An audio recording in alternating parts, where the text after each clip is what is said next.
Usapan pa rin natin ito pong biglaang biyahe po mga kabida ni First Lady Lisa Marcos papuntang Saudi Arabia po. Kung maalala po ninyo, supposedly ito pong si First Lady sasama sana ito kay President Bongbong Marcos po mga kabida sa kanyang state visit po diyan po sa Amerika bigla hong napag-alaman po natin na hindi ho sasama po itong si First Lady Lisa Marcos po kay President Bongbong. Ito po ay rare po na sitwasyon kasi in the past most of the president's trip papuntang Amerika po makabida kasama talaga ito pong si First Lady Lisa Marcos. At yung biyahe po papuntang Amerika, lalong-lalo na po mga kabida, kapag makipag-meeting o makipagkita po sa pinakamataas po na opisyal po ng Amerika at makapangyarihang opisyal po at presidente po ng isang bansa sa buong mundo, tila panaginip yan, mga kabida. Long dream ng isang leader po ng bansa na makadaupang palad po nila. Ito pong pinakamakapangyarihang tao sa buong mundo. Ang presidente po ng Amerika. Pero this time, parang hindi ho sumama ito pong si First Lady Lisa. Kasi bigla hong nagkaroon po ng kanyang sariling agendum. Okay, ito pong si First Lady, meron po siyang state visit daw doon ho sa Kingdom of Saudi Arabia po mga kabida. Kaya marami hong nagtatanong, ano yung kanyang business doon ho sa Saudi Arabia? Yung kanya bang pagbisita doon is an official state visit yun, mga kabida? Yung kanyang pagbisita po doon sanctioned by the Philippine government. At sino yung gagastos ho dito mga kabida sa kanyang biglang pagbisita ho sa Kingdom of Saudi Arabia. Ito babasahin ko lang po. Ito pong reaction po mga kabida. Post po ni Retired General Orlando E. De Leon mga kabida. Ito babasahin ko lang po ito. Lisa Araneta Marcos is on a working visit to Riyadh, Saudi Arabia. Who is she working for? Who is she representing? Does she have any government position? Is it a working visit in a private capacity just so she can brag that she working? Attorney Claire Castro, please clarify if this so-called working visit of Lisa Araneta Marcos is paid for by government. If not, don't bother. Yun yung mga tanong po mga kabida ni Retired General Orlando E. De Leon po dito ho sa napabalitang working visit po mga kabida ni First Lady Lisa Marcos yan po sa Kingdom of Saudi Arabia.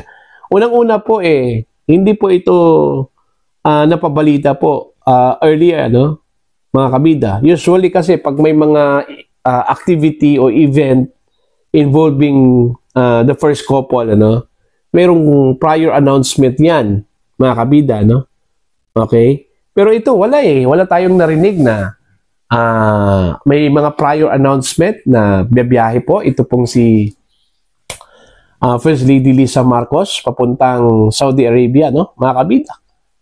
Kasi ang inaasahan po natin bago ho in-announce po ni Undersecretary Claire Castro na hindi ho sasama ito pong si First Lady sa biyahe po ni President Bongbong Marcos. Expected po natin na talagang sasama po itong si First Lady Lisa Marcos kay Pangulong Marcos sa US trip. Diba? Pero dahil siguro sa hindi natin alam, kasi timely kasi mga kabida, ito hindi ho pagsama po ni First Lady Lisa Marcos sa US trip po ni President Bongbong doon ho sa lumabas po na kontrobersiya po, ano, ito hong pagbuhay muli, ano, sa kaso po ni Paulo Tantoco po mga kabida. Kasi unang-una po nangyari po ito, matagal na po, ano, last March 8 pa po ito. Okay? At nag-blow up po ito mga kabida after several weeks. Okay? And then medyo nagkalma po, ano? At ito, bumalik na naman po ito matapos pong lumabas yung mga dokumento po mga kabida, no? Mula US. Unang-una, yung coroner report po mga kabida, no? Yung County of Los Angeles Medical Examiner. Resulta po ng tunay na dahilan kung bakit po namatay ito pong si Mr. Paulo Tantoco. Okay? Widespread yung paglabas po mga kabida kasi nakuha po yan ng iba't ibang mga media outlet po, ano? Okay? Kahit na dito po sa Pilipinas. Then pangalawa po, yung lumabas po na sinasabi po nilang peking dokumento, ano?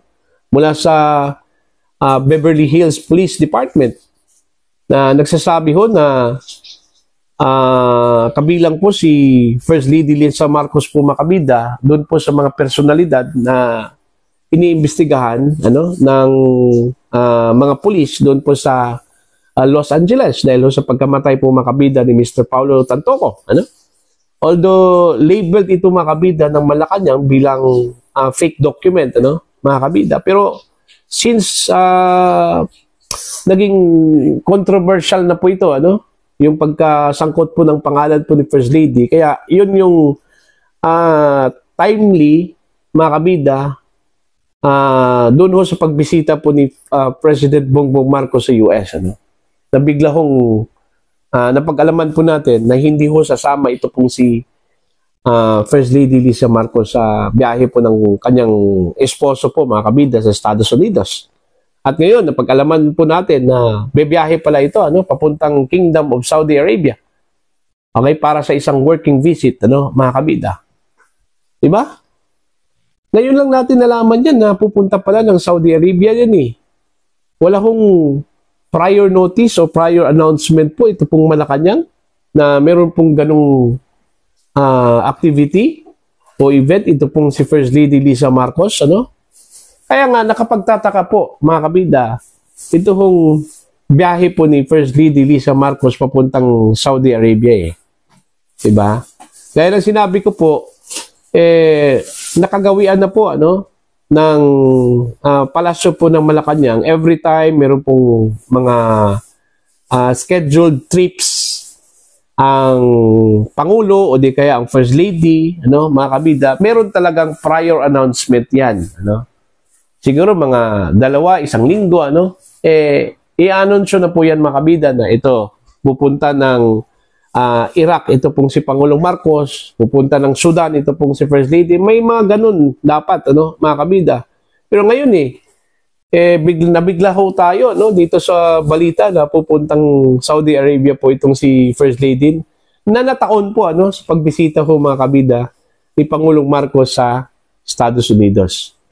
Ano kaya ang dahilan, ano, itong biglaang biyahe po ng First Lady po mga kabida, ano po? Talaga bang working visit po ito? Sa Saudi? Ito ba ay government sanction visit, ano, ng First Lady doon o personal visit lang po niya ito mga kabida? Okay? Dami hong mga feedback po na lumabas, ano, na baka daw hindi na raw makapasok po ng US ito pong si First Lady, mga kabida, kaya hindi daw sumama, ano? Ito, mga feedback lang po ito, ano? Tapos ito daw kanyang visit po sa Saudi Arabia, parang ano lang daw ito, parang panakipbutas lang daw ito, para lang sabihin na meron pong conflict of schedule ito pong si First Lady Lisa Marcos po mga kabida, no? Yun yung dapat linawin po ng Malacanang, ano? Para ma-dispel po itong mga haka-haka po, ano? O kung disinformation man po ito, at least ma-address po itong ganitong mga balita o haka-haka po mga kabida mula sa mga netizens po. Ano? So para po sa inyo, ano pong inyong komento at pananaw po dito mga kabida, please comment down. Sa mga hindi pa po subscribers sa akin channel, please subscribe. Just click the subscribe button, click the notification bell. Click all para updated po kayo mga kabida sa aking mga uploads. Maraming salamat po sa inyo lahat.